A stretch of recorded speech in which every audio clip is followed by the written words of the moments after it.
And when we see a movie performing well overseas, is that always a clear indicator? Okay, once it comes to the US, it's going to be a hit or not? There are exceptions, but generally, yes. The notion of a big movie opening overseas way in advance of domestic is a relatively new phenomenon. I'm talking in the last decade. And yeah, there are some times where a movie will open like a week early overseas, or even like with Aquaman, where it opened a week early overseas, but opened 2 weeks early in China just because the Chinese distribution arm opened it earlier than everywhere else. Now, Aquaman made 298 million in China. That's a big reason why it made 1.148 billion worldwide. Jurassic World Fallen Kingdom opened way in advance of its domestic debut in the summer of 2018, partially to get around the World Cup. There were certain territories that they didn't want to be competition for the World Cup. But again, that movie made $1.308 billion worldwide in the summer of 2018, including 417 worldwide. Generally speaking, movies that do well open overseas first and do well overseas relative to budget and expectations and what have you also do well in North America as well. I'm sure there's some exception that I'm forgetting. And again, remember, Warcraft was not a hit in the conventional sense. Yes, it did 218 million in China, but it just dive bombed in North America. And it was more front loaded in China than it was in North America. It made 90 million in the first 2 days. So by the end of the first weekend, we all knew that that movie was incredibly front loaded because Warcraft was a very popular property. Everybody showed up quickly. They decided they didn't like it and they told their friends not to bother. Comparatively speaking, it was their Batman v Superman.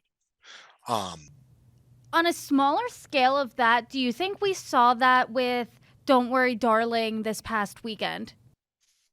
oh, did that open overseas first? Not so much as overseas. Yes, in front loading, yes. Generally speaking, that's one of two theories. Occam's razor suggests that the B minus cinema score, the mixed reviews, the two, the barely two multiplier suggests that people, the people that wanted to see it showed up last weekend, and word of mouth wasn't enough to preach to the unconverted. So if that's the case, it'll top out at around what's that? I think 35 right now. So 45, 50 million, give or take. And then it'll do about 85 million worldwide on a 35 budget. Not a barn burner, not a franchise spawn, not a blockbuster, but a solid middle of the road line drive to second theatrical hit that will make up any lost whatever on VOD, EST, DVD, and HBO Max. The other possibility, and I'm not advocating this, I'm just curious if this is the case, where maybe the opening weekend was a little juiced by the Harry Styles fans, in the same way that Doctor Strange and the Multiverse of Madness and Captain America Civil War opened the best case scenario box office, partially because you had a subset of Marvel fans that were expecting an Avengers style event movie. And then for the rest of those films runs, because they were both relatively front loaded for a Marvel film, they were both hugely successful regardless. That for the rest of those films runs, they were playing as just a third Captain America movie or just a second Doctor Strange movie.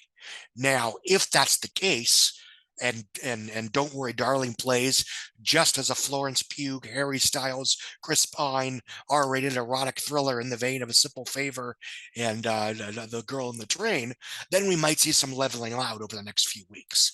I don't think it's going to be extreme. It's not like it's going to level out over weekend three and then leg out to $70 million.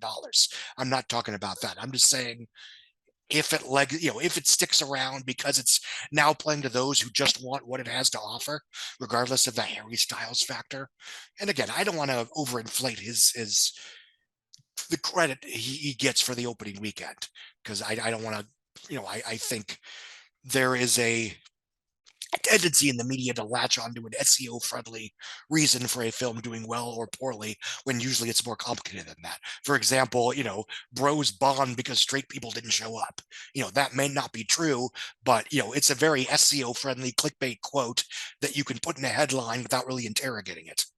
But yeah, if that's the case, then yeah, maybe it gets closer to 55 million than 45 million. But again, it's a hit. It's not a blockbuster, but it will do fine.